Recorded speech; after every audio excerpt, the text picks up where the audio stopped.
The Admiral's eyes narrowed the moment Lieutenant Cora Thorne stepped through the reinforced steel door of Briefing Room 7.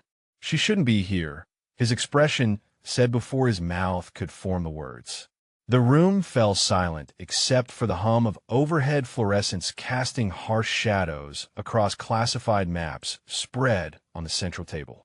8 Navy SEALs turned in their chairs to watch the exchange, their weathered faces showing polite curiosity mixed with professional assessment.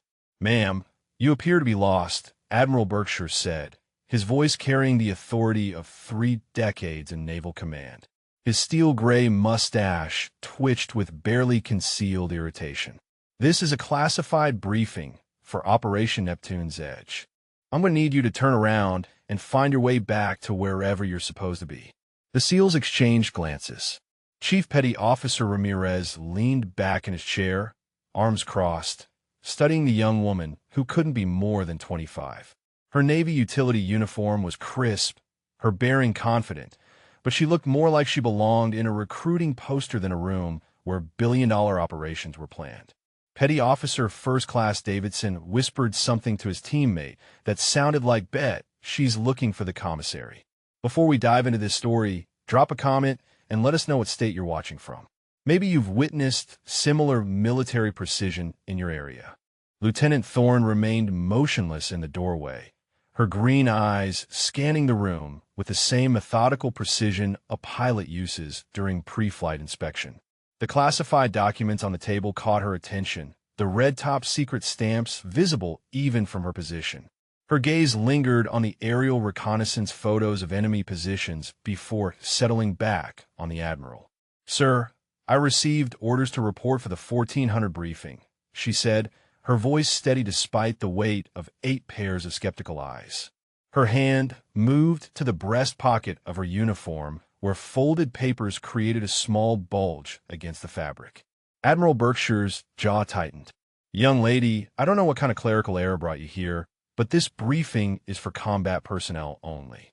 We're discussing air support for a high-risk insertion behind enemy lines. Unless you're hiding pilot wings under that uniform, you need to find the exit."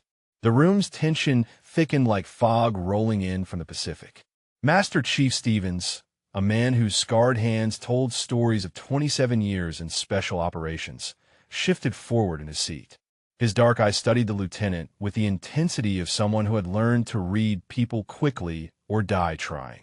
Something about her stillness bothered him, the way she absorbed the Admiral's dismissal without flinching or offering immediate explanation. Petty Officer Second Class Mitchell nudged his neighbor and muttered under his breath, "Think she's even old enough to drive?" The comment drew a few suppressed chuckles from the assembled SEALs, but Chief Ramirez raised a hand for silence. He had noticed something the others missed, the way the lieutenant's eyes had tracked across the aerial photos with recognition rather than confusion. "Sir, my orders specifically mention Operation Neptune's Edge," Lieutenant Thorne replied, reaching into her pocket with deliberate movements.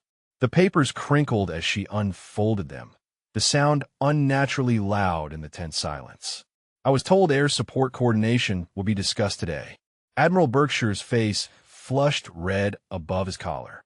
"Miss, I don't care what someone told you or what papers you think you have. This operation requires precision air strikes from our most experienced pilots. We're talking about close air support in contested airspace against advanced surface-to-air missile systems. The margin for error is 0. The Admiral stepped closer, his voice dropping to the tone he reserved for subordinates who had pushed too far.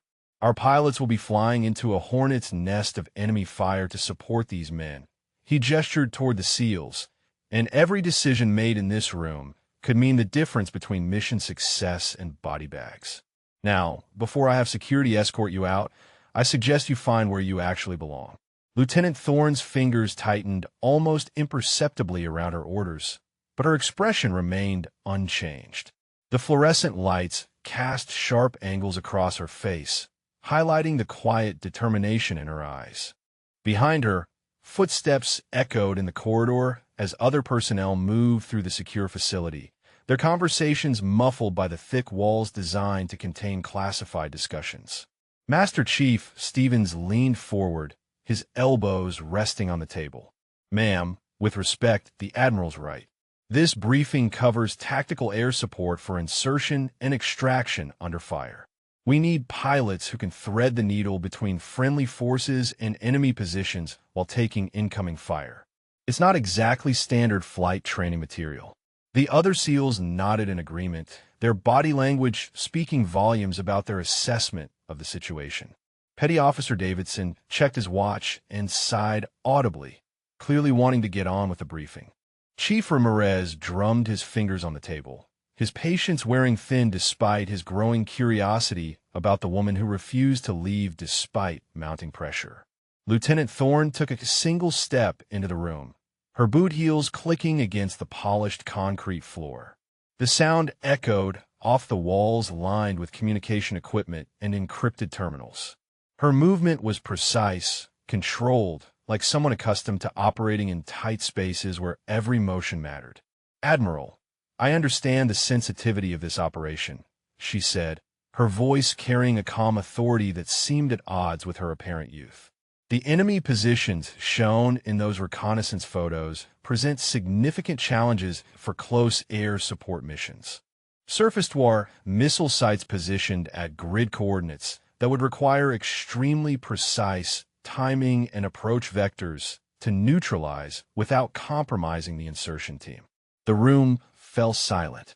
Admiral Berkshire's mouth opened slightly, then closed. The casual mention of specific tactical considerations had caught him off guard, but he quickly recovered his composure. "Lucky guess," he said, though his voice lacked its previous conviction. "Anyone could look at those photos and make general observations about defensive positions." Chief Ramirez straightened in his chair, his experienced eyes studying Lieutenant Thorne with renewed interest. The way she had read the battlefield layout from across the room, identifying key defensive positions and tactical challenges, suggested knowledge that went beyond basic military training. His fingers stopped drumming as he focused entirely on her response. The Admiral's radio crackled to life, a voice from the control tower requesting immediate clarification on flight schedules for the afternoon training exercises. The timing reminded everyone in the room that this was a working naval facility where pilots were constantly launching and recovering aircraft. The irony was not lost on Master Chief Stevens, who found himself wondering exactly what kind of pilot training had brought this young lieutenant to their classified briefing room. Admiral Berkshire stepped between Lieutenant Thorne and the classified materials spread across the briefing table, his broad shoulders blocking her view of the tactical maps. His decision was final, written in the set of his jaw and the way his hands clasped behind his back in a posture that had intimidated junior officers for decades. "Lieutenant, I'm going to ask you one more time to remove yourself from this briefing room before I call security." The 8 SEALs watched the standoff with growing interest. Petty Officer Mitchell leaned toward his teammate and whispered, "$20 says security drags her out in the next 5 minutes." His companion, Petty Officer Garcia, shook his head slightly, but didn't take the bet. Something about the lieutenant's unwavering composure made him hesitate to count her out so quickly. Chief Ramirez found himself studying her military bearing more carefully. Her uniform was regulation perfect, the kind of crisp presentation that suggested someone who understood military standards at the highest level. But more telling was her stillness under pressure, the way she absorbed the Admiral's increasingly harsh tone without defensive posturing or nervous fidgeting. In his experience, only 2 types of people remained that calm under direct authority challenge. Those too green to understand the situation, or those confident enough in their position to weather the storm. Lieutenant Thorne's eyes moved past the Admiral to the wall-mounted displays showing real-time satellite feeds of the target area. The images revealed a heavily fortified coastal position with multiple defensive layers designed to repel exactly the type of insertion operation being planned. Her gaze tracked the terrain features with professional interest, noting elevation changes and potential approach vectors that would be critical for air support timing. "Sir," Admiral Berkshire continued, his voice rising slightly, "we have a narrow operational window for this mission. Every minute spent on administrative confusion reduces our preparation time. These men," he gestured toward the SEALs, "deserve every possible advantage when they insert into hostile territory. I won't have their lives endangered by bureaucratic mix-ups." Master Chief Stevens nodded in agreement, but his weathered face showed more curiosity than irritation. The lieutenant's confident reference to specific tactical considerations had planted a seed of doubt about the Admiral's assumption. He had worked with enough pilots over the years to recognize when someone spoke from experience rather than textbook knowledge.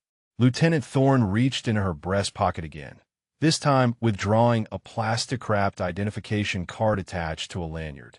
The laminated surface caught the fluorescent light as she held it at chest level, displaying the distinctive red stripe that marked classified access clearance. The Admiral's eyes narrowed as he read the security designation printed below her photograph. "That doesn't change anything," Admiral Berkshire said, though his voice carried less conviction than before. "Clearance level and mission assignment are two different things. This briefing requires specific operational expertise that takes years to develop. We're not running a training exercise here." Petty Officer Davidson checked his watch again and shifted restlessly in his chair. The delayed briefing was cutting into pre-mission preparation time, and every SEAL in the room understood that proper planning often meant the difference between successful extraction and emergency rescue operations. Chief Ramirez caught his impatience and raised a subtle hand, indicating they should let the situation play out a bit longer. The lieutenant's radio, clipped to her utility belt, suddenly crackled with air traffic control chatter. "Tower to Go 7. You are cleared for approach runway 27. Winds 260 at 15 knots. Visibility unlimited. Contact ground control on frequency 1.9 after landing." The transmission caught everyone's attention, particularly the call sign Go 7 that echoed through the briefing room speakers. Admiral Berkshire frowned at the interruption while several SEALs exchanged glances. Military aviation call signs were not random assignments. They carried significance within the pilot community and often reflected either exceptional skill or memorable incidents during training. Lieutenant Thorne reached down and adjusted the radio volume without breaking eye contact with the Admiral. Her movement was practiced, automatic, the kind of muscle memory developed through countless hours of flight operations.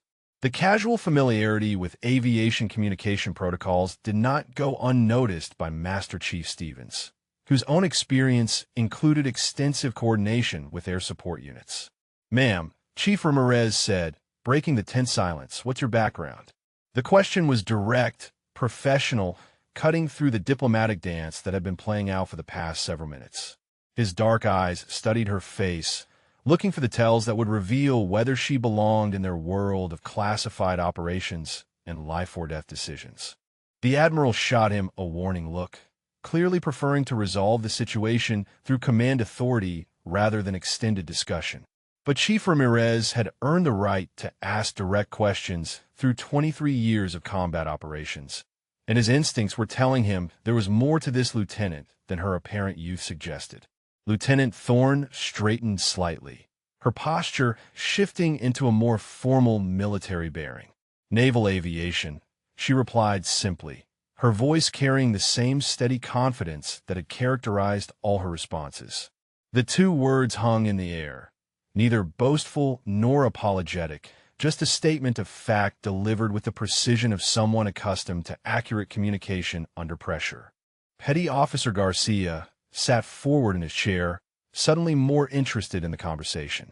Naval aviation covered a broad spectrum, from transport pilots to combat aircraft operators, but something in her tone suggested she was not referring to routine flight operations.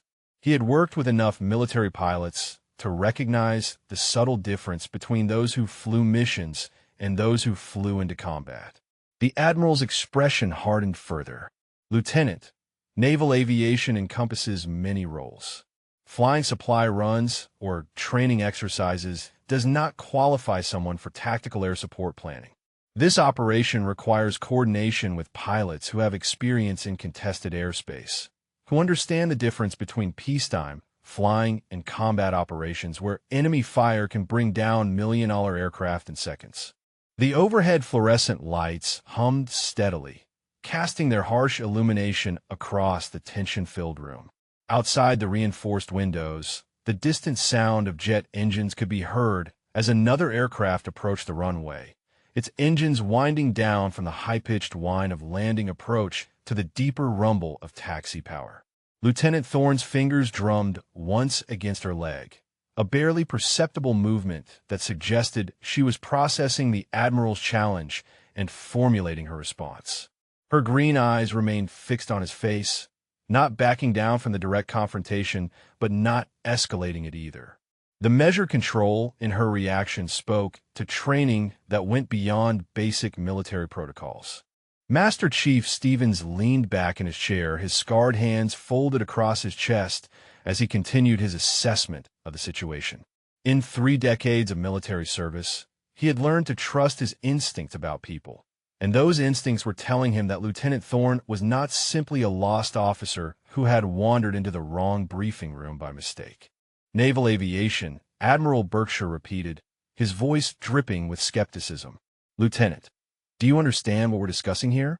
This isn't a cargo run to Guam or a training flight over friendly territory.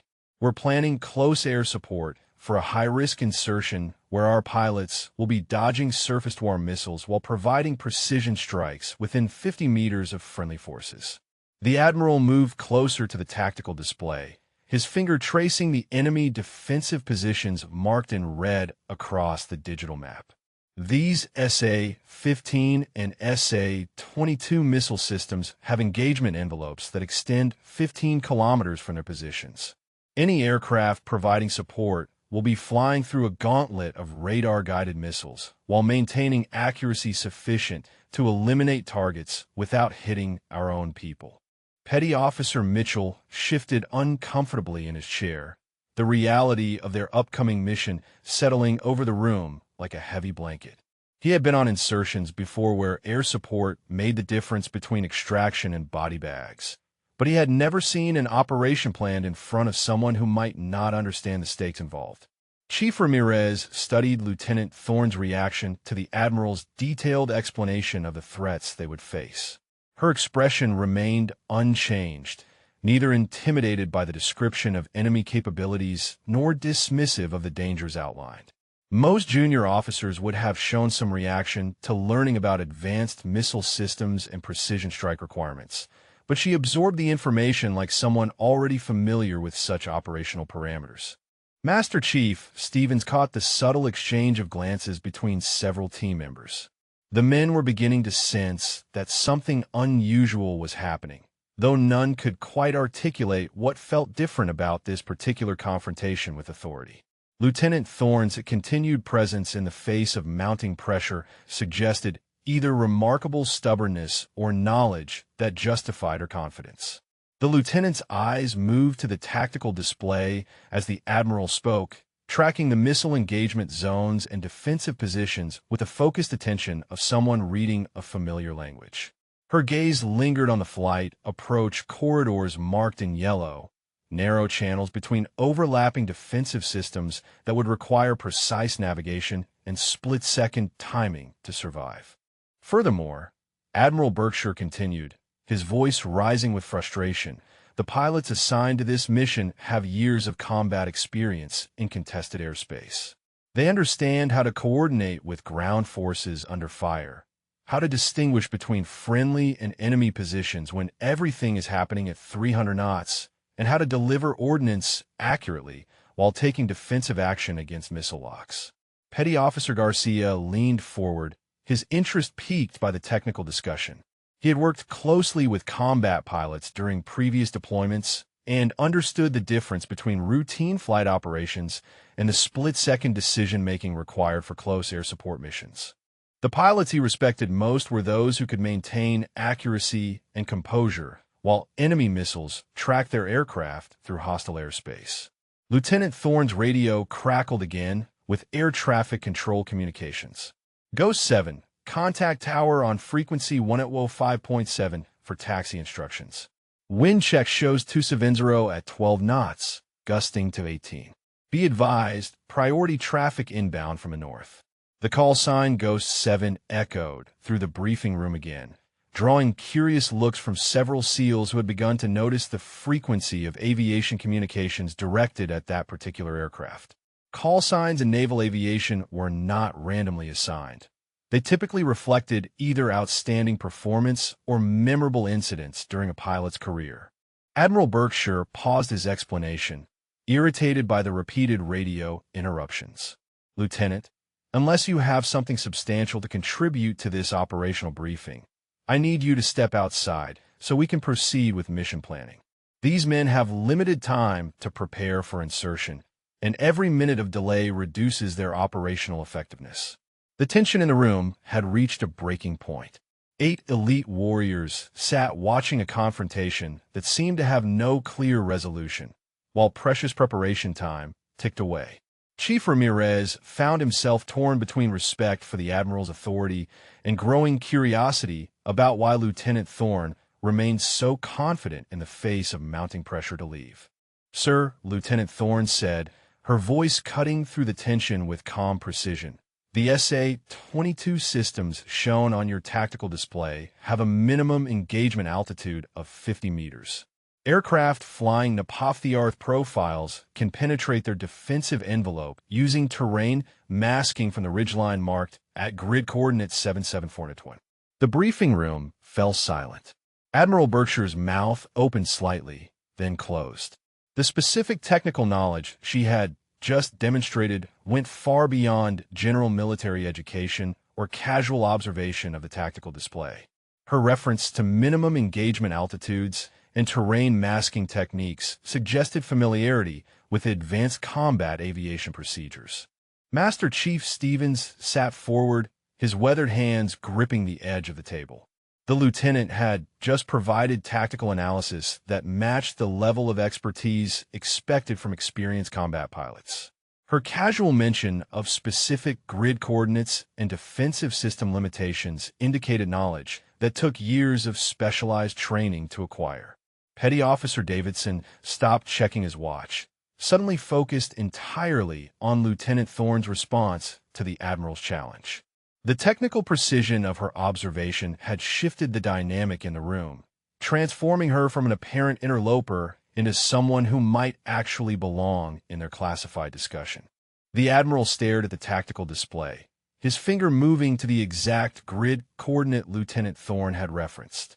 The ridgeline marked at that position did indeed provide natural terrain masking that could allow low-flying aircraft to avoid the minimum engagement envelope of the defensive systems.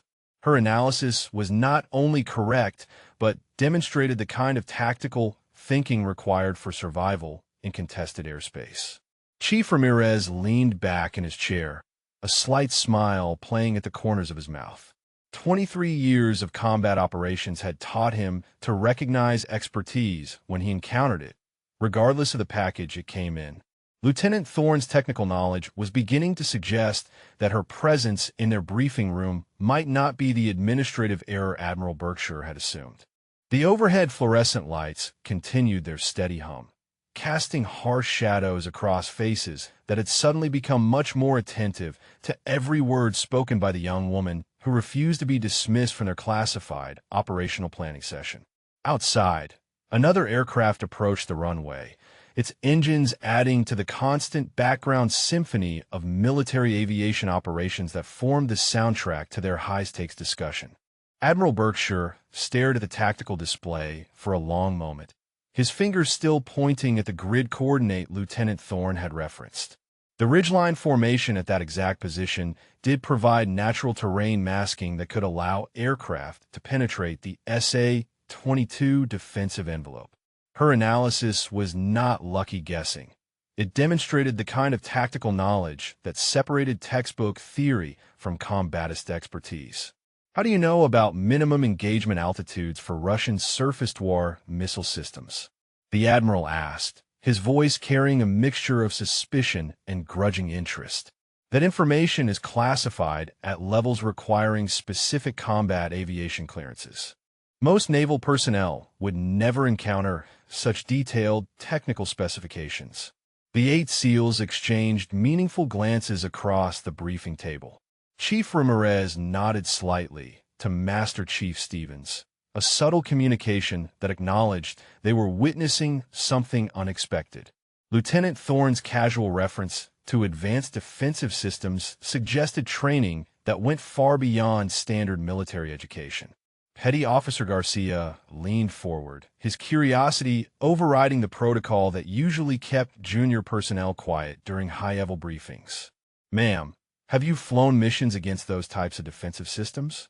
The question hung in the air, direct and pointed, cutting through the diplomatic maneuvering that had characterized the conversation so far.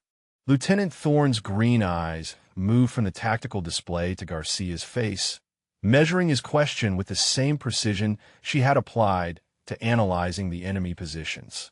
Her pause lasted exactly long enough to suggest she was choosing her words carefully, not searching for an answer she did not possess.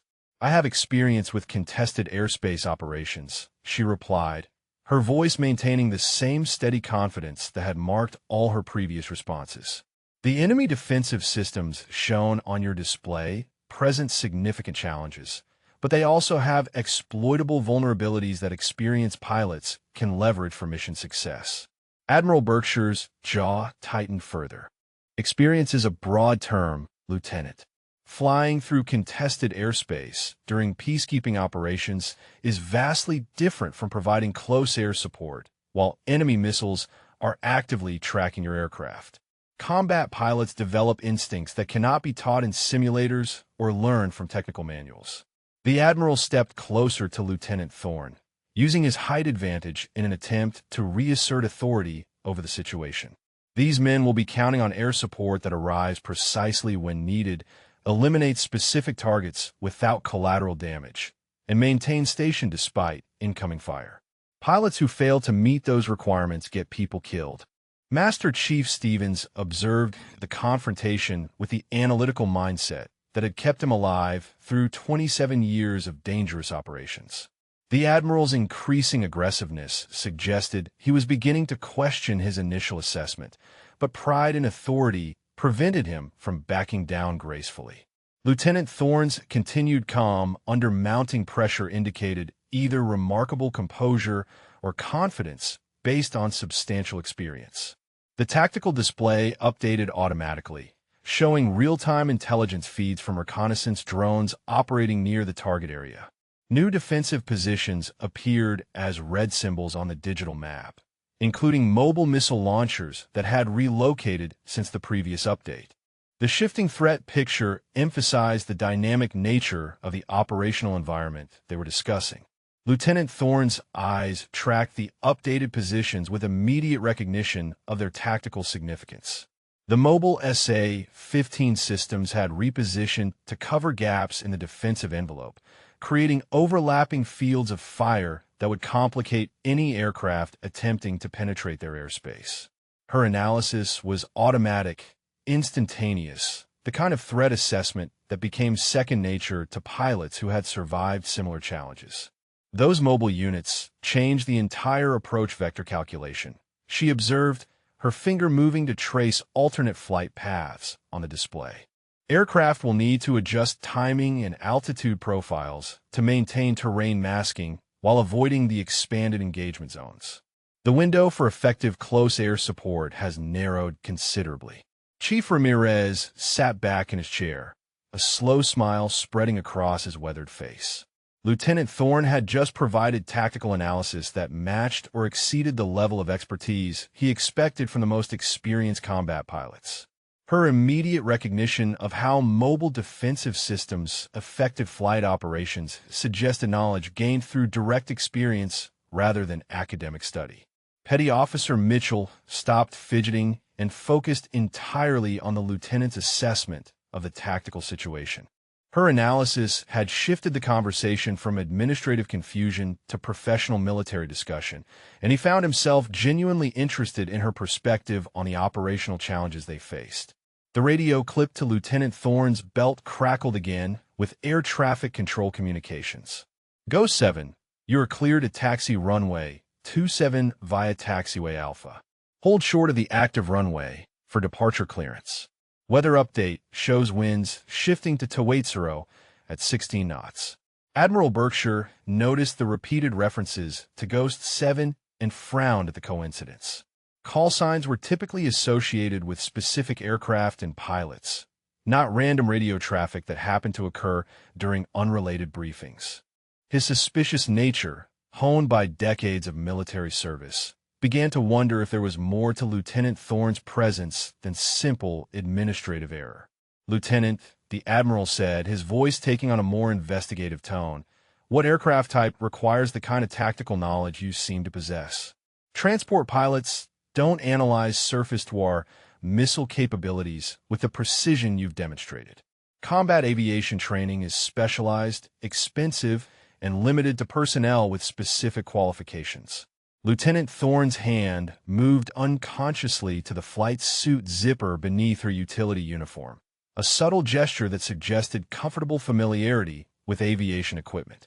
Her posture remained professional, but something in her bearing had shifted slightly.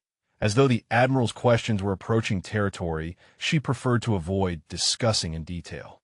The briefing room's atmosphere had transformed from confrontational to investigative, with 8 elite warriors now genuinely curious about the young woman who had demonstrated unexpected expertise in their area of operations. Outside, the sound of jet engines grew louder as another aircraft prepared for takeoff, the high-pitched whine of military turbines adding urgency to their discussion of air support requirements. The sound of afterburners igniting echoed across the naval facility as another aircraft launched from the runway, the thunderous roar momentarily drowning out all conversation in Briefing Room 7.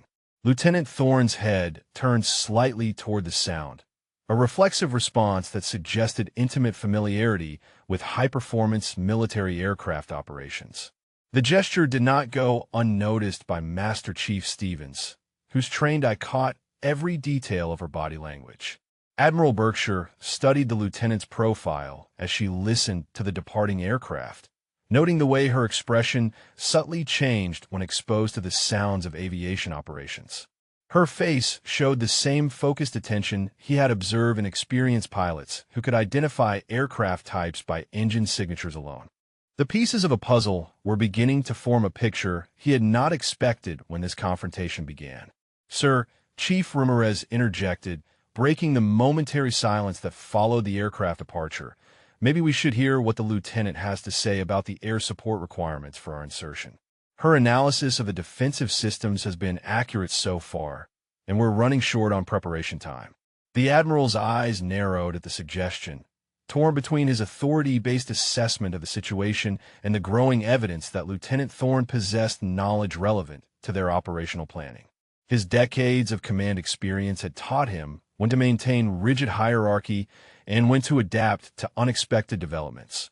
But this particular situation challenged both approaches simultaneously. Petty Officer Davidson nodded in agreement with Chief Ramirez's suggestion. The mission timeline was compressed, and any expertise that could improve their chances of successful insertion and extraction deserved consideration regardless of its source. He had participated in operations where overlooking valuable input led to complications that could have been avoided with better preparation. Lieutenant Thorne turned back from the window, her attention returning to the tactical display where the updated enemy positions created an increasingly complex defensive matrix. The mobile SA-15 systems had established overlapping coverage that eliminated several potential approach vectors, while the fixed SA-22 installations controlled the high-altitude airspace above the target area. "The defensive layering follows standard Russian doctrine," she observed, her finger tracing the missile engagement zones on the display. "They've positioned mobile units to cover gaps in the fixed installations, creating a defensive envelope that requires aircraft to maintain extremely low altitude profiles while navigating narrow corridors between overlapping systems." Admiral Berkshire found himself leaning forward despite his reservations, drawn into the technical discussion by Lieutenant Thorne's precise analysis of enemy tactics.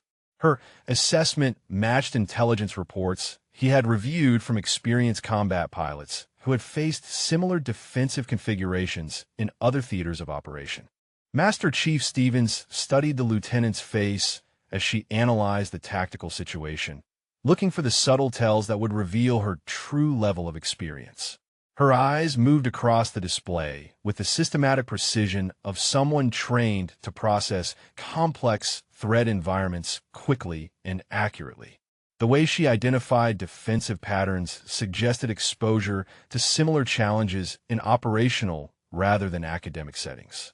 Furthermore, Lieutenant Thorne continued, her voice gaining confidence as she warmed to the technical discussion. Aircraft providing close air support will need to coordinate ingress timing with the mobile unit's movement patterns. These systems have predictable reload cycles and positional limitations that create brief windows of opportunity for penetration. The 8 SEALs exchanged glances that conveyed growing respect for the lieutenant's tactical knowledge.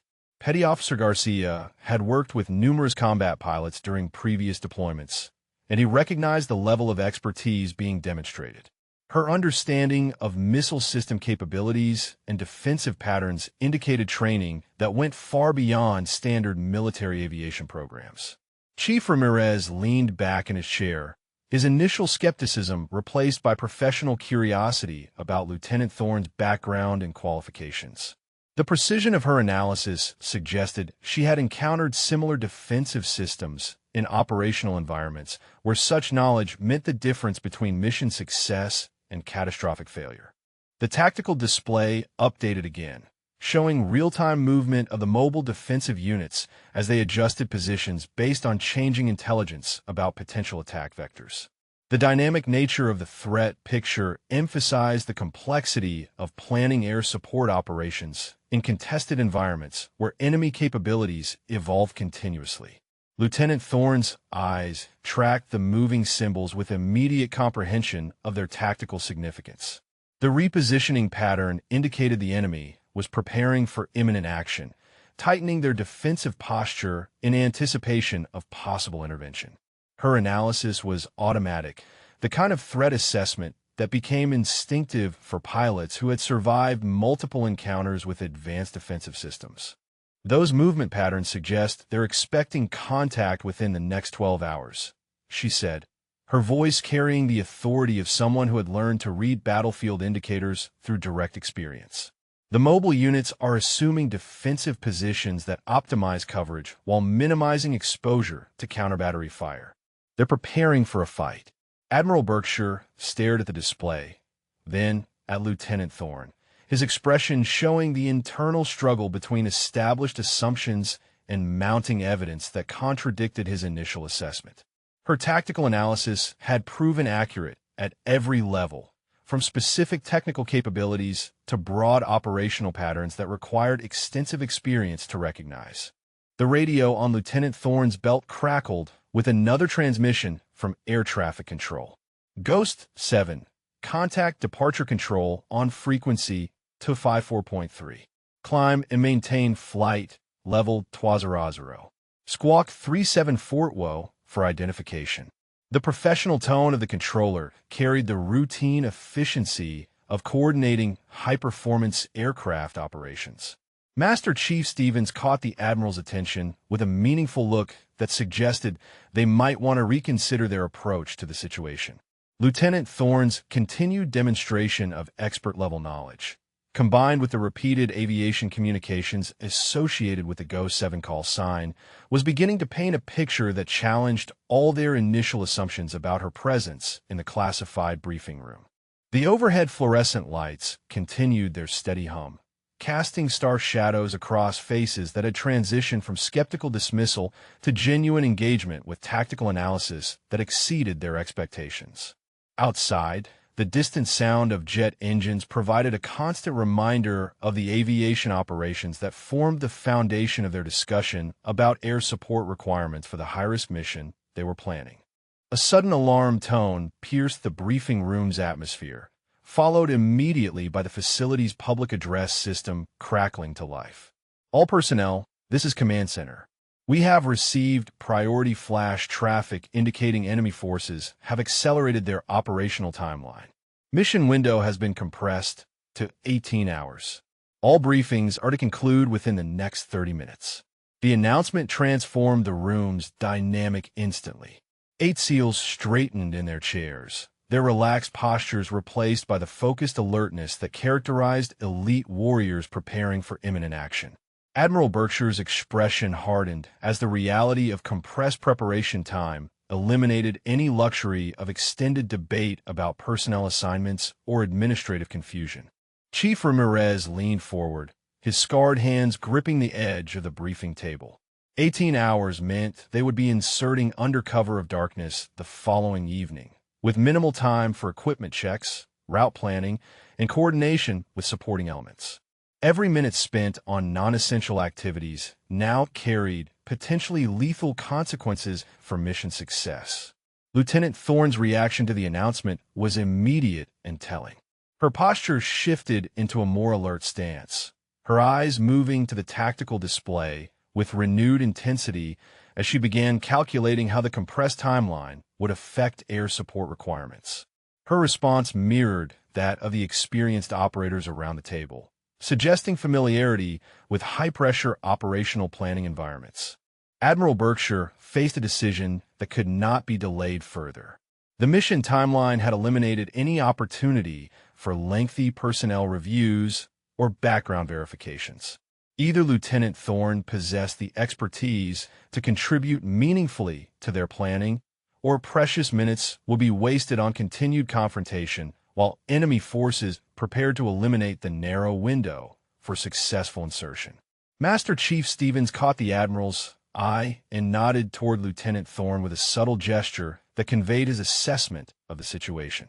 In 27 years of special operations, he had learned to trust competence regardless of its packaging, and the lieutenant's technical analysis had consistently demonstrated knowledge that could prove valuable for mission planning. "Sir," Petty Officer Garcia said, addressing the Admiral directly, "the lieutenant's analysis of the defensive systems has been accurate. With 18 hours to prepare, maybe we should focus on mission planning rather than credentials verification. The enemy isn't going to wait while we sort out administrative issues." The tactical display updated with new intelligence, showing increased activity around enemy positions.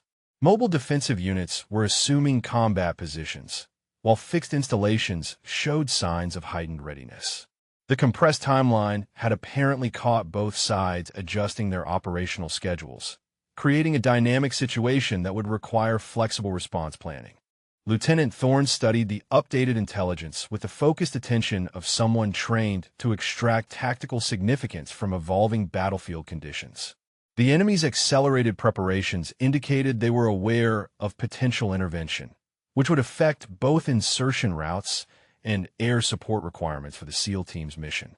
"The defensive posture changes everything," she observed, her voice carrying the authority of someone accustomed to making critical assessments under time pressure.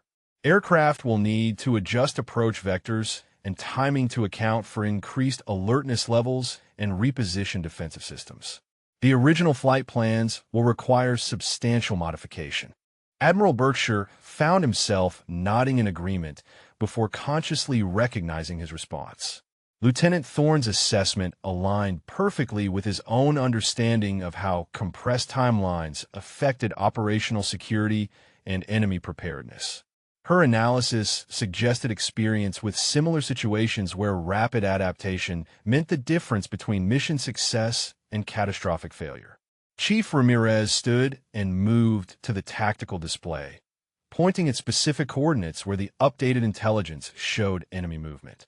"These positions indicate they're preparing for multiple insertion scenarios," he said, his finger tracing potential approach routes. "Our pilots will need detailed briefings about changed defensive patterns and mobile unit positions." The lieutenant's eyes followed Chief Ramirez's analysis, her expression showing immediate comprehension of how the tactical changes affected aviation requirements. Her understanding of the relationship between ground operations and air support demonstrated knowledge that went beyond theoretical study to practical application in similar operational environments. Petty Officer Mitchell checked his equipment vest automatically, The compressed timeline triggering ingrained preparation routines developed through multiple deployments in hostile territory.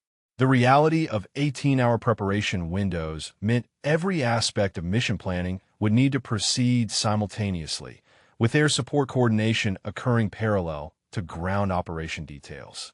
The radio on Lieutenant Thorne's belt crackled again with urgent air traffic control communications. All aircraft, this is Tower. We have priority departure clearances for Ghost 7 and Phantom 2-1. Expedite taxi and departure procedures. Weather conditions remain favorable with winds to Savenzero at 14 knots. Master Chief Stevens noticed how Lieutenant Thorne's hand moved instinctively toward a radio when the Ghost 7 call sign was mentioned, a subtle reaction that suggested personal connection to the aircraft being coordinated for priority departure. The repeated references to that specific call sign throughout their briefing were beginning to form a pattern that challenged his assumptions about coincidence. Admiral Berkshire faced the reality that time constraints had eliminated his options for careful personnel verification. The mission would proceed with or without perfect information about Lieutenant Thorne's background, and her demonstrated expertise suggested she could contribute meaningfully to their compressed planning timeline, despite his initial skepticism about her presence. "Lieutenant," the Admiral said, his voice carrying the decisive tone that had characterized decades of command decisions, "if you have relevant experience with the type of air support this mission requires, we need that information now. These men will be inserting into a heavily defended area with 18 hours to prepare, and I won't compromise their safety for protocol concerns." The briefing room fell silent except for the hum of electronic equipment and the distant sound of aircraft operations continuing outside. 8 elite warriors waited for Lieutenant Thorne's response to the Admiral's direct challenge, while precious preparation minutes continued counting down toward a mission that would test everyone's expertise against an enemy who had accelerated their own operational timeline.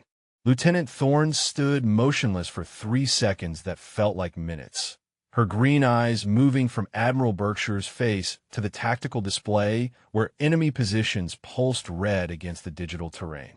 The weight of 8 elite warriors' attention pressed against her shoulders, but her expression remained steady as she processed the Admiral's direct challenge and the implications of revealing information she had intended to keep private. "Sir," she said, her voice carrying a new edge of authority that had been carefully controlled during the previous confrontation, "I fly F-22 Raptors. My experience with contested airspace operations includes 17 combat missions over Syria and 14 over Afghanistan, with a perfect mission success rate and 0 friendly fire incidents during close air support operations." The briefing room fell into absolute silence. Admiral Berkshire's mouth opened slightly, then closed without sound. The F-22 Raptor represented the pinnacle of American air superiority technology, flown only by the most elite pilots after years of intensive training and evaluation. The aircraft's capabilities were classified at levels that few personnel in the room had clearance to discuss. Yet Lieutenant Thorne had just claimed operational experience in the world's most advanced stealth fighter. Chief Ramirez slowly leaned back in his chair, a mixture of surprise and respect replacing his earlier curiosity.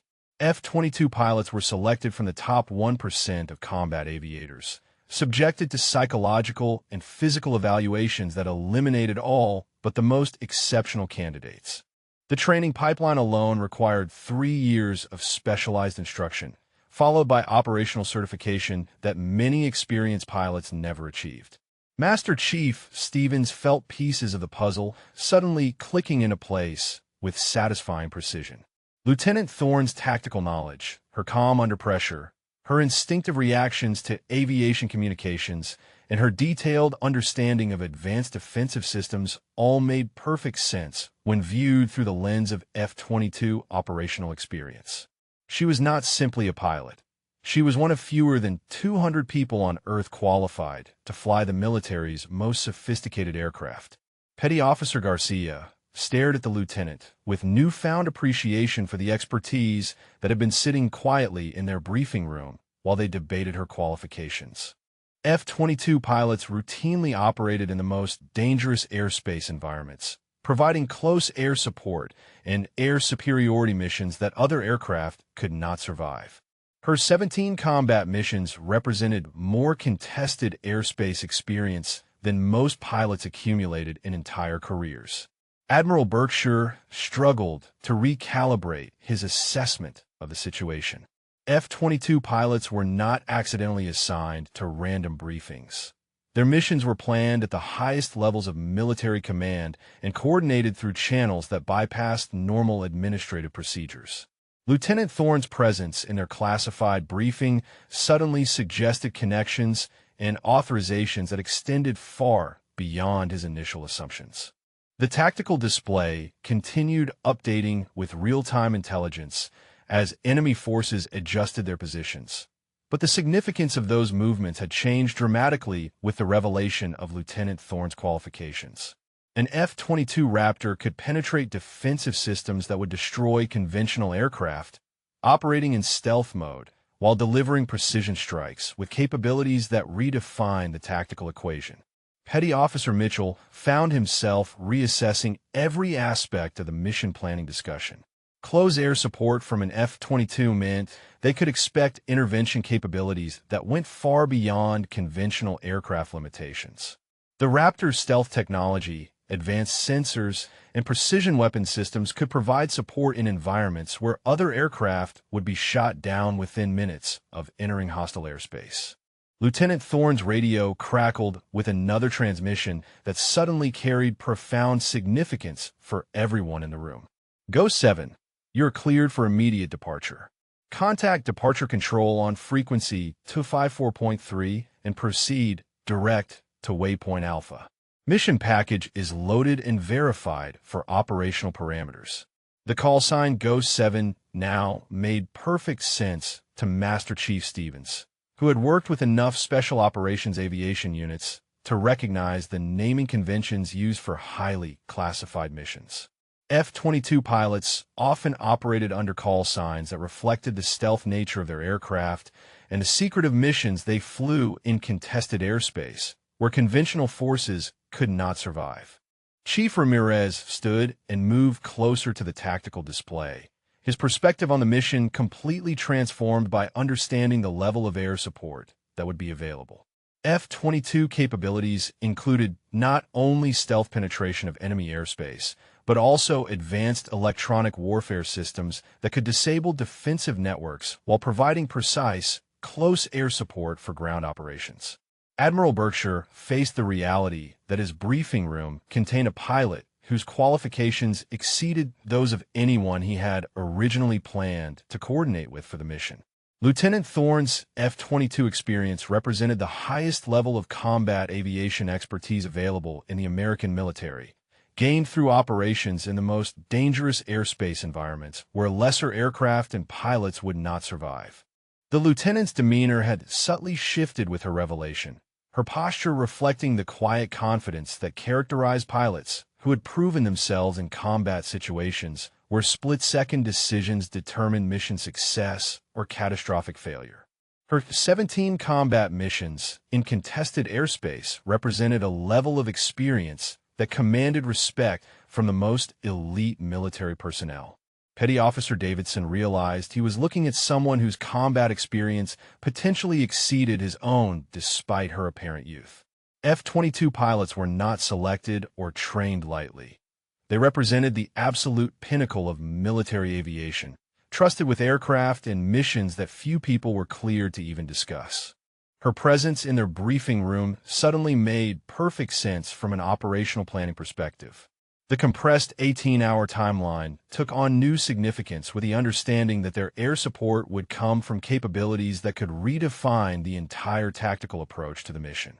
Lieutenant Thorne's F-22 could operate in airspace that would be suicidal for conventional aircraft, providing precision support while remaining invisible to the defensive systems that threatened other aviation assets.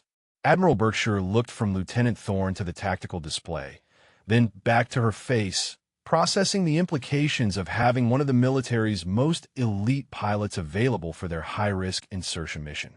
His initial skepticism had been completely inverted by the revelation of qualifications that exceeded anything he had hoped to coordinate for the operation. Admiral Berkshire slowly sank into the nearest chair, his legs suddenly feeling unsteady beneath him as the full implications of Lieutenant Thorne's revelation settled into his consciousness like a physical weight. 31 years of naval command had taught him to assess personnel quickly and accurately. Yet he had completely misjudged one of the most elite pilots in the American military. The embarrassment burned in his chest, competing with grudging admiration for her composed handling of his dismissive treatment. "Jesus Christ," Petty Officer Mitchell whispered, breaking the stunned silence that had gripped the briefing room. "An F-22 pilot. We've been sitting here arguing with a goddamn Raptor driver." His voice carried the awe that special operations personnel reserved for legends they had heard about, but never expected to encounter in person.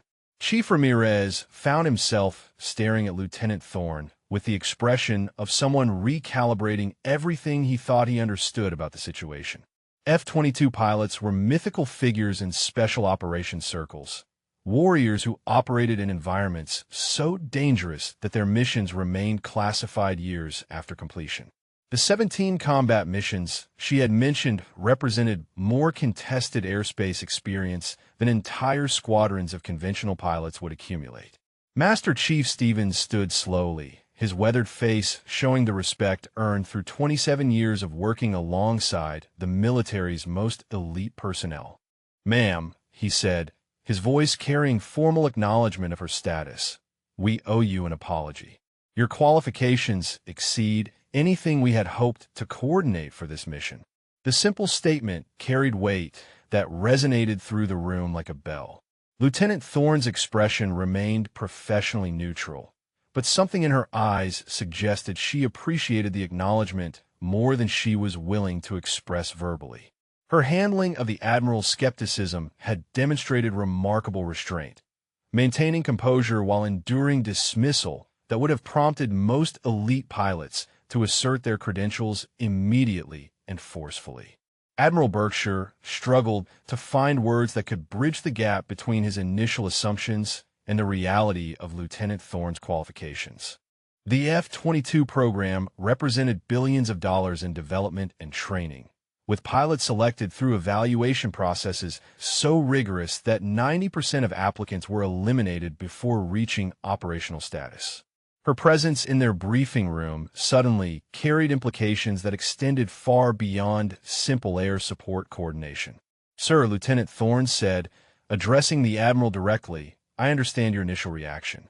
F-22 operations are compartmentalized at levels that prevent most personnel from knowing about pilot assignments or mission capabilities. My orders to attend this briefing came through channels you wouldn't normally encounter during standard operational planning.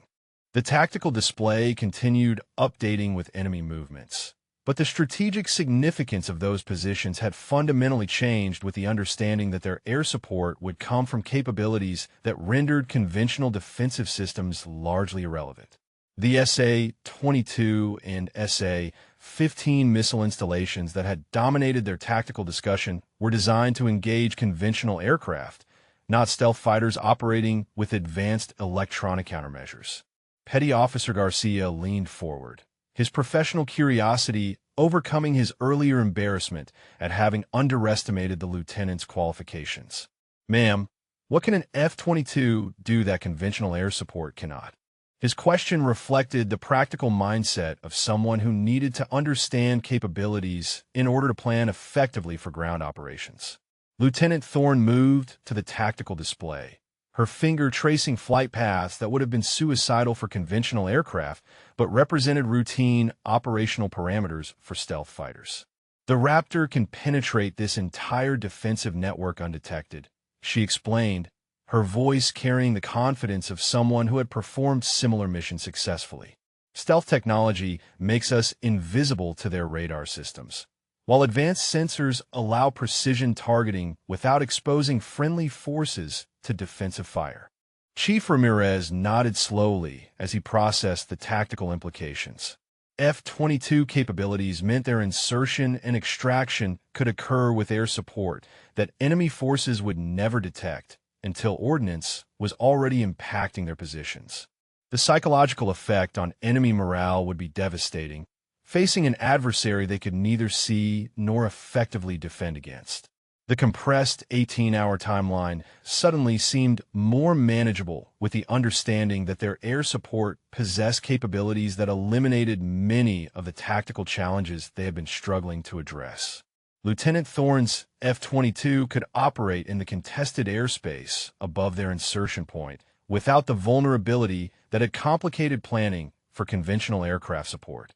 Admiral Berkshire finally found his voice, though it carried a humility that had been absent during his earlier assertions of authority. Lieutenant, your F-22 capabilities change every aspect of our operational planning. What we thought was a high-risk insertion with marginal air support becomes a mission with the most advanced air superiority coverage available in the American military. Master Chief Stevens studied the tactical display with new understanding of how stealth capabilities affected enemy defensive calculations. The mobile SA-15 systems and fixed installations that had dominated their threat assessment were designed to engage aircraft they could detect and track. Against an F-22, those same systems became elaborate but ultimately useless defensive networks. The radio clipped to Lieutenant Thorne's belt crackled with another transmission that now carried profound significance for everyone in the briefing room. Ghost 7 mission package confirmed. You are authorized to proceed to holding pattern alpha and await further instructions. Weather conditions remain optimal for stealth operations. Petty Officer Davidson realized he was witnessing a moment that would be remembered throughout his military career, the revelation that their mission would be supported by capabilities he had previously encountered only in classified briefings about theoretical operational scenarios. F-22 pilots were living legends in special operations communities, and Lieutenant Thorne had just proven herself to be one of those legends. The atmosphere in Briefing Room 7 had completely transformed from confrontational skepticism to professional respect and operational excitement about possibilities that had not existed before Lieutenant Thorne revealed her true qualifications.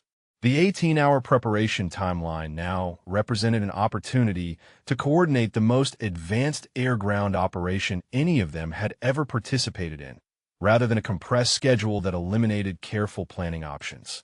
The briefing room door opened suddenly, admitting Commander Sarah Hayes from Naval Intelligence, her arms loaded with classified folders marked with red priority stripes.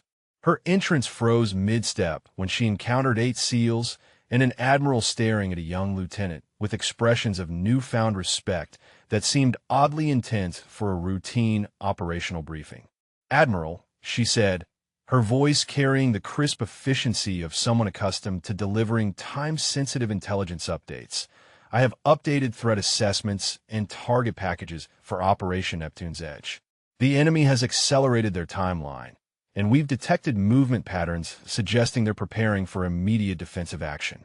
Commander Hayes paused as her eyes fell on Lieutenant Thorne, noting the way the room's attention seemed centered on the young woman who stood beside the tactical display with quiet confidence. The dynamic felt unusual for a briefing that should have been focused entirely on insertion planning and coordination requirements. "Ma'am," Admiral Berkshire said, his voice carrying a respect that had been completely absent 30 minutes earlier, "I'd like you to meet Lieutenant Thorne. She'll be providing our air support for the operation." The Admiral's tone suggested significance that Commander Hayes could not immediately understand, given her assumption that air support would come from conventional strike aircraft. Commander Hayes nodded politely to Lieutenant Thorne, then moved to the tactical display to spread her intelligence folders across the available surface. The new photographs showed dramatically increased activity around enemy positions, with mobile units assuming combat-ready postures and fixed installations showing signs of heightened alert status. "The situation has deteriorated rapidly," Commander Hayes explained, pointing to specific locations on the updated imagery. "Intelligence indicates enemy forces are aware of potential intervention and have repositioned their defensive systems accordingly. Surface-to-air missile coverage has been optimized to engage conventional aircraft attempting to provide close air support. Chief Ramirez exchanged a meaningful glance with Master Chief Stevens, both men understanding that conventional aircraft attempting to operate in the enhanced defensive environment would face near-certain destruction. The SA-22 and SA-15 systems have been positioned to create overlapping fields of fire that would eliminate most military aircraft within minutes of entering the contested airspace. Lieutenant Thorne studied the new intelligence photographs with professional interest, her trained eye immediately recognizing the defensive patterns and their implications for various types of aircraft operations. The enemy had established what military planners called a bubble of death, an integrated defensive network designed to destroy any airborne threat attempting to support ground operations. Commander Hayes continued her briefing, unaware of the tactical revolution that had occurred during her absence. Conventional air support assets will face extreme difficulty penetrating this defensive envelope. The enemy has learned from previous encounters with American air power and has specifically configured their systems to eliminate close air support aircraft. The irony of Commander Hayes' assessment was not lost on the assembled SEALs, who now understood that their air support would come from capabilities specifically designed to operate in exactly the type of defensive environment she was describing as nearly impenetrable. Lieutenant Thorne's F-22 represented technology developed specifically to neutralize the kind of integrated defensive networks that had the intelligence officer concerned. Petty Officer Garcia found himself suppressing a smile as he listened to Commander Hayes describe tactical challenges that would be largely irrelevant when facing F-22 capabilities. The Raptor's stealth technology and advanced electronic warfare systems had been designed to operate in defended airspace that would destroy entire squadrons of conventional aircraft. "Ma'am," Admiral Berkshire interjected, his voice carrying subtle satisfaction. "Lieutenant Thorne flies F-22 Raptors. I believe that changes our assessment of the tactical situation significantly." The Admiral's announcement had the intended effect of stopping Commander Hayes mid-sentence as she processed the implications of stealth fighter support for their operation. Commander Hayes stared at Lieutenant Thorne with the same expression of recalibration that had characterized everyone's reaction to learning about her F-22 qualifications.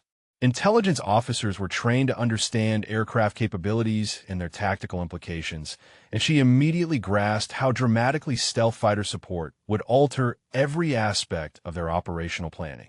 "An F-22, Commander Hayes repeated, her voice carrying the awe that intelligence personnel reserved for capabilities they had studied but never expected to coordinate directly. That completely changes the tactical equation. The defensive systems shown in these photographs are designed to engage conventional aircraft, not stealth fighters with advanced electronic countermeasures." Lieutenant Thorne moved closer to the intelligence photographs, her finger tracing potential approach vectors that would exploit the geometric limitations of the enemy defensive systems. Even with enhanced positioning, she observed, these installations have coverage gaps that stealth aircraft can exploit. The SA-22 systems are oriented to engage threats from predictable approach vectors, but F-22 capabilities allow for attack profiles they cannot effectively defend against. Master Chief Stevens watched Commander Hayes' expression transform from concern about air support limitations to excitement about operational possibilities that had not existed before Lieutenant Thorne's revelation. The intelligence officer's training allowed her to immediately understand how F-22 capabilities would affect enemy defensive calculations and mission success probabilities. The tactical display updated again with real-time satellite feeds, showing continued enemy movement and defensive preparations. The mobile missile units had assumed positions that created interlocking fields of fire, while fixed installations maintained radar coverage designed to detect and engage conventional aircraft attempting to provide close air support for ground operations. Chief Ramirez studied the updated intelligence with new understanding of how the enemy's defensive preparations would prove inadequate against the air support they would actually face. The defensive network that looked formidable against conventional threats would be largely irrelevant when confronting stealth technology and advanced electronic warfare capabilities. Commander Hayes spread additional photographs across the tactical display, showing detailed imagery of individual defensive installations and their technical specifications. These systems represent the most advanced surface-to-air missile technology available to enemy forces, she explained, designed specifically to counter American air power based on previous operational patterns and aircraft capabilities. Petty Officer Mitchell leaned forward to study the technical specifications, understanding for the first time how dramatically F-22 capabilities exceeded the defensive systems designed to counter them. The enemy had prepared for conventional air support scenarios, not for engagement with stealth fighters operating with classified capabilities that rendered their defensive calculations obsolete.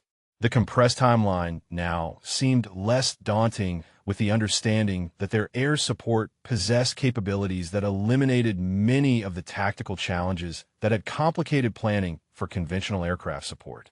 Lieutenant Thorne's F-22 could operate above the insertion point without the vulnerability that had forced complex timing calculations for traditional close air support missions. Commander Hayes spread the final set of classified photographs across the tactical display, her expression grave as she revealed intelligence that had arrived within the last hour. These images show the target has been moved to a hardened facility 3 kilometers from the original location, she announced, pointing to a heavily fortified compound surrounded by multiple defensive rings. The enemy knows we're coming. The revelation sent a chill through the briefing room that had nothing to do with the air conditioning system. 8 elite SEALs stared at the new photographs, showing a fortress-like installation bristling with defensive systems, electronic jammers, and what appear to be underground bunker complexes designed to withstand sustained bombardment from conventional weapons. Admiral Berkshire leaned forward, his face showing the concern of someone who had just watched a difficult mission transform into a nearly impossible one. The hardened facility changed every aspect of their operational planning, from insertion routes to extraction procedures, while dramatically increasing the risk factors that had already pushed their capabilities to the limit. Chief Ramirez studied the defensive layout with the analytical mindset that had kept him alive through 2 decades of high-risk operations. The target's relocation to a hardened facility suggested enemy intelligence capabilities they had underestimated, while the speed of the defensive improvements indicated resources and preparation that exceeded their initial threat assessments. Master Chief Stevens counted at least 12 separate defensive positions surrounding the hardened facility, each equipped with advanced anti-aircraft systems designed to create overlapping fields of fire that would destroy conventional aircraft attempting to provide close air support. The compound represented a level of fortification that would challenge even the most sophisticated military operations. Petty Officer Garcia felt his confidence waver as he processed the implications of the hardened target. The original mission had been complex enough with standard defensive systems, but the fortified compound shown in the new intelligence represented a target that might be beyond the capabilities of conventional special operations approaches. Lieutenant Thorne moved closer to the photographs, her trained eye analyzing the defensive installations and their geometric relationships to the hardened facility. Her expression remained calm despite the tactical challenges presented by the enhanced target protection, suggesting she was processing the information through the lens of F-22 capabilities rather than conventional limitations. The bunker complex appears to have been constructed specifically to resist conventional airstrikes, Commander Hayes continued, her voice carrying the weight of delivering unwelcome news to personnel who would have to execute the mission regardless of its difficulty. Intelligence estimates suggest reinforced concrete construction with steel-reinforced blast doors designed to withstand direct hits from standard precision-guided munitions. Admiral Berkshire found himself questioning whether the mission remained feasible given the dramatically enhanced defensive preparations. The original operational plan had assumed a standard facility with conventional defenses, not a hardened installation designed specifically to resist the type of precision strikes that formed the foundation of their tactical approach. The tactical display updated with three-dimensional modeling of the hardened facility, showing underground levels and defensive positions that created a fortress significantly more complex than anything shown in their original briefings. The compound represented months of preparation and substantial resources dedicated specifically to preventing the type of operation they were planning. Chief Ramirez traced potential approach routes on the updated display, his finger moving along paths that would expose the insertion team to multiple defensive positions simultaneously. The hardened facility's location eliminated most of the tactical advantages they had planned to exploit, while creating new challenges that would require complete revision of their operational procedures. Petty Officer Mitchell stared at the fortified compound with the sinking realization that their 18-hour preparation window had just become inadequate for planning an approach to a target that would challenge their capabilities even with unlimited preparation time. The defensive systems surrounding the facility represented a level of sophistication that conventional special operations might not be able to overcome. Lieutenant Thorne studied the three-dimensional facility model with particular attention to the reinforced construction and blast door specifications mentioned by Commander Hayes. Her analysis focused on structural details that would be irrelevant for conventional air support, but critical for understanding how F-22 capabilities might affect the hardened installation. The defensive positions show Russian advisory influence, Lieutenant Thorne observed, her voice carrying technical authority as she pointed to specific installations around the compound. These SA-22 and SA-15 systems have been positioned according to Moscow's integrated air defense doctrine, designed to create multiple engagement zones that conventional aircraft cannot penetrate simultaneously. Master Chief Stevens nodded grimly as he recognized the tactical implications of Russian-advised defensive positioning. The enemy had received training and equipment from military advisors who understood American operational procedures and had positioned their systems specifically to counter the types of approaches that special operations forces typically employed. Commander Hayes consulted her classified notes before delivering the final piece of intelligence that transformed their tactical situation from challenging to potentially impossible. "The facility is scheduled to be abandoned tomorrow evening," she announced, her voice carrying the weight of a deadline that could not be extended. "If we don't execute within the next 18 hours, the target will be gone, and this entire operation becomes meaningless." The briefing room fell into silence as the assembled personnel processed the reality of their situation.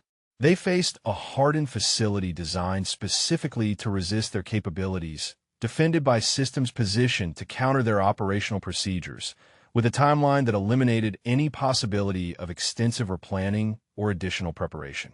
Admiral Berkshire stared at the tactical display, showing the fortress-like compound, his mind calculating odds that seemed to decrease with every piece of new intelligence. The mission had evolved from difficult to nearly impossible, while the compressed timeline prevented the careful preparation that might have offered solutions to the enhanced defensive challenges. Petty Officer Garcia found himself looking at Lieutenant Thorne with something approaching desperation, hoping that F-22 capabilities might offer solutions to tactical problems that seemed insurmountable through conventional approaches. The hardened facility represented a level of challenge that would test whether stealth fighter technology could overcome defenses specifically designed to resist American military capabilities. The radio clipped to Lieutenant Thorne's belt crackled with air traffic control communications that suddenly carried new significance given the enhanced mission requirements. Ghost 7, updated mission parameters are being transmitted via secure channels. Stand by for briefing package modification and tactical adjustment requirements. Lieutenant Thorne reached for her radio and adjusted the frequency to a secure channel, her movements deliberate and confident despite the weight of expectation from 9 pairs of eyes watching her every gesture. The hardened facility represented a level of defensive sophistication that would challenge conventional military capabilities, but her calm demeanor suggested she was processing the tactical problem through a different lens entirely. Ghost 7, this is Raptor Operations. Her radio crackled with encrypted communications that carried new authority in the context of their enhanced mission requirements. Updated target package confirms hardened facility with reinforced construction. You are cleared to brief ground support team on precision penetrator capabilities and bunker-busting operational procedures. The transmission transformed the atmosphere in Briefing Room 7 as the assembled personnel realized they were witnessing direct coordination between F-22 operations and their ground mission. Lieutenant Thorne's radio communications suddenly carried the weight of capabilities that extended far beyond conventional air support limitations. Admiral Berkshire leaned forward with renewed interest, his earlier skepticism replaced by desperate hope that stealth fighter technology might offer solutions to the tactical challenges that had seemed insurmountable moments before. The hardened facility required capabilities that existed nowhere in conventional military arsenals except in the most classified weapons systems.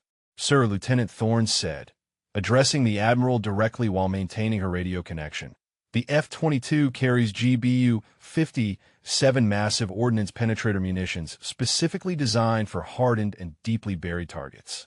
These weapons can penetrate up to 200 feet of reinforced concrete before detonation, making underground bunker systems vulnerable to precision strikes."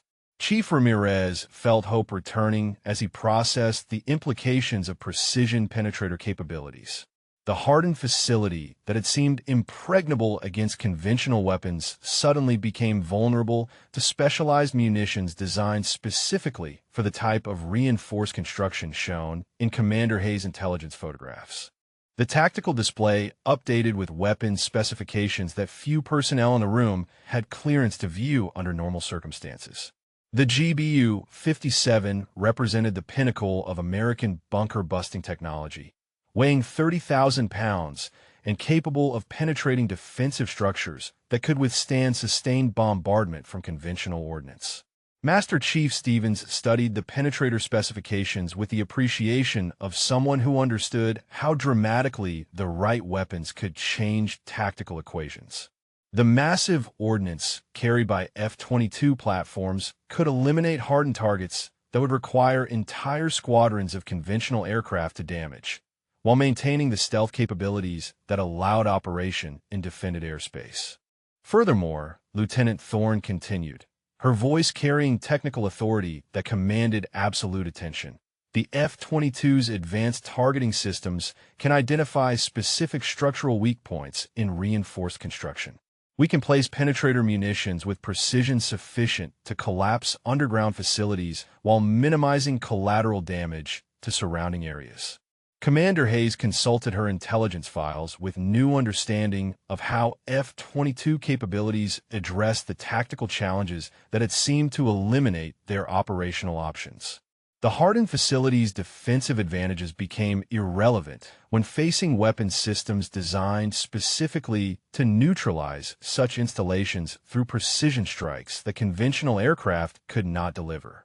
Petty Officer Garcia found himself reassessing the entire mission profile as Lieutenant Thorne described capabilities that transformed their tactical situation from impossible to achievable. The F-22's combination of stealth penetration, advanced targeting, and specialized munitions created operational possibilities that had not existed with conventional air support assets. The radio communications continued with technical coordination that revealed the depth of preparation behind F-22 operations. Raptor operations to Ghost 7. Mission timeline requires immediate departure for preposition holding pattern. Weather conditions remain optimal for stealth operations with minimal radar signature detection probability. Admiral Berkshire realized he was witnessing coordination of capabilities that represented billions of dollars in development and training, focused specifically on the type of hardened target that had threatened to make their mission impossible. Lieutenant Thorne's F-22 had been designed and equipped for exactly the tactical challenges they now faced. The defensive systems surrounding the hardened facility, Lieutenant Thorne explained, pointing to specific installations on the tactical display, are positioned to engage conventional aircraft following predictable approach vectors. The F-22 can penetrate their defensive envelope from angles they cannot effectively cover, delivering precision strikes before enemy systems can detect and respond to our presence. Chief Ramirez traced the F-22's potential approach vectors on the updated display, his finger following flight paths that would be impossible for conventional aircraft, but represented routine operational parameters for stealth fighters.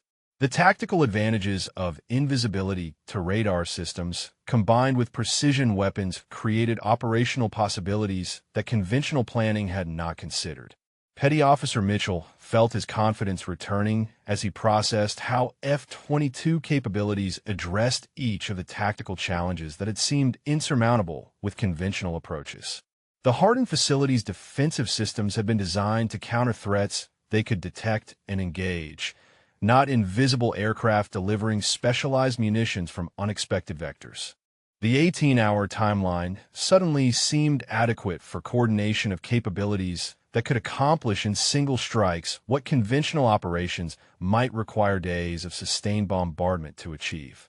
Lieutenant Thorne's F-22 represented efficiency and precision that matched the compressed schedule imposed by enemy preparations and target mobility. Master Chief Stevens understood they were witnessing military technology functioning exactly as designed, with specialized capabilities deployed against targets that justified the enormous investments in development and training. The hardened facility represented the type of strategic challenge that F-22 systems had been created to eliminate through precision application of overwhelming force. Lieutenant Thorne's radio crackled with final coordination instructions that confirmed her departure for immediate mission execution. Go 7, you are cleared for combat operations. Rules of engagement authorize precision strikes against hardened targets with minimum collateral damage requirements. Execute mission package Whiskey 7 Alpha on your discretion. The authorization carried weight that resonated through the briefing room as the assembled personnel understood they were witnessing deployment of America's most advanced military capabilities against a target that had seemed beyond their reach. Lieutenant Thorne's calm acceptance of the mission authorization suggested confidence based on proven capabilities and successful experience in similar operations. Admiral Berkshire found himself looking at Lieutenant Thorne with respect that had completely replaced his earlier skepticism. Her F-22 capabilities represented the difference between mission failure and successful elimination of a hardened target that threatened American interests, while her professional competence ensured those capabilities would be applied with precision and effectiveness that matched the stakes involved. Lieutenant Thorne stood and moved toward the briefing room door, her departure marking the transition from planning to execution of one of the most complex air-ground operations any of them had witnessed. Her radio crackled with final coordination instructions as she prepared to join an aircraft that would determine the success or failure of their mission against impossible odds. Admiral Berkshire rose from his chair, extending his hand toward Lieutenant Thorne with an expression that carried both apology and profound respect. "Ma'am, I owe you more than words can express. My initial assessment was completely wrong, and your professionalism in handling my skepticism demonstrates the character that makes you worthy of flying our most advanced aircraft."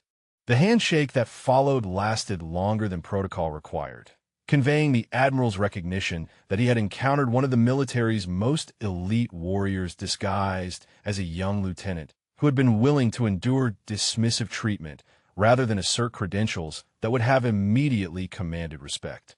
Chief Ramirez stepped forward, his scarred hand extended toward Lieutenant Thorne with the acknowledgement that elite operators reserved for recognizing their peers. "Ma'am, it's been an honor to witness your expertise. These men will insert knowing they have the finest air support the American military can provide, and that confidence will make the difference between mission success and body bags." Master Chief Stevens nodded his agreement, his weathered face showing the respect earned through 27 years of working alongside the military's most capable personnel. "Lieutenant, your F-22 capabilities have transformed what seemed like a suicide mission into an achievable operation. We'll execute knowing that precision and stealth are covering our insertion and extraction." The 8 SEALs stood as Lieutenant Thorne prepared to leave, Their unified gesture of respect, acknowledging her transformation from questioned interloper to mission-critical asset.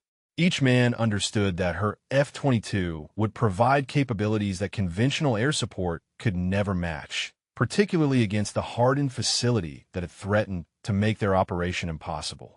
Petty Officer Garcia found himself wondering how many other elite capabilities operated within the military structure without the recognition or acknowledgement they deserved.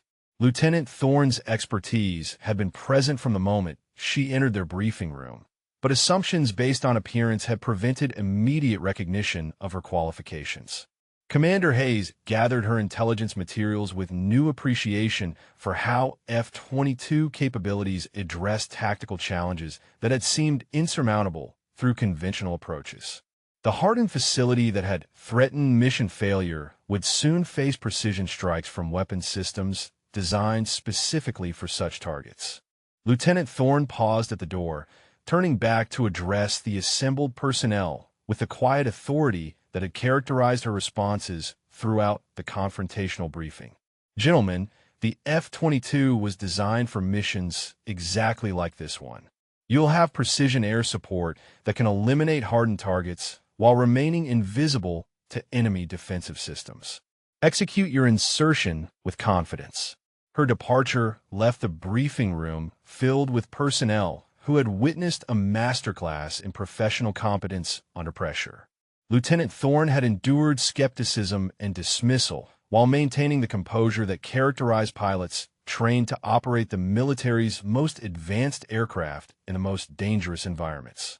Admiral Berkshire stared at the closed door, processing the lesson in leadership and judgment he had just received from someone whose qualifications exceeded anything he had hoped to coordinate for the mission.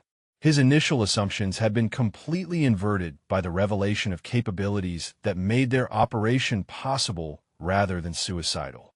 The tactical display continued, showing the hardened facility that would soon face F-22 precision strikes, its defensive systems positioned to engage conventional aircraft that would never appear. The enemy had prepared for the wrong type of intervention, creating vulnerabilities that stealth technology and specialized munitions could exploit with devastating effectiveness. Chief Ramirez turned to his team, his voice carrying new confidence as he addressed the final preparation requirements for their insertion. "Men, we just witnessed something special. That lieutenant will provide air support that gives us advantages the enemy cannot anticipate or defend against. Let's make sure our ground operations match the excellence she'll provide from above." The 18-hour preparation timeline now seemed adequate for coordinating capabilities that could accomplish mission objectives that had appeared impossible with conventional approaches. F-22 precision strikes would eliminate the hardened facility while SEAL insertion teams secured secondary objectives, creating a combined operation that maximized both technological and human capabilities. Master Chief Stevens began gathering equipment for final preparation procedures, his movements reflecting confidence that had been absent when they faced a hardened target defended by systems designed to counter American military capabilities. The tactical equation had been completely transformed by precision air support that could operate where conventional aircraft would be destroyed. Outside Briefing Room 7, the sound of F-22 engines spooling up for departure carried across the naval facility as Lieutenant Thorne prepared to demonstrate why her aircraft represented the pinnacle of American military technology. The mission that had seemed impossible now proceeded with capabilities that matched the strategic importance of eliminating hardened targets before they could be relocated. If this story moved you, share your thoughts about your favorite moment or tell us about someone you know who defied expectations in their field. Admiral Berkshire watched through the reinforced windows as an F-22 Raptor taxied toward the active runway. Its sleek profile, representing billions of dollars in development, focused on capabilities they would witness within hours. The aircraft carried not just advanced technology, but also a pilot whose expertise had been proven through 31 combat missions in contested airspace where lesser aircraft and pilots would not survive. The radio communications that had puzzled them throughout the briefing now made perfect sense as Ghost 7 received clearance for immediate departure on a mission that would determine whether American special operations could overcome defensive preparations specifically designed to counter their capabilities. Lieutenant Thorne's calm confidence had been justified by qualifications that exceeded their highest expectations. The mission proceeded with combined capabilities that represented the best of American military technology and human expertise, applied against challenges that required both stealth penetration and precision elimination of hardened targets. The operation that had begun with skepticism and dismissal would conclude with recognition that excellence often appeared in unexpected packages, requiring wisdom to recognize and humility to acknowledge when initial judgments proved completely wrong.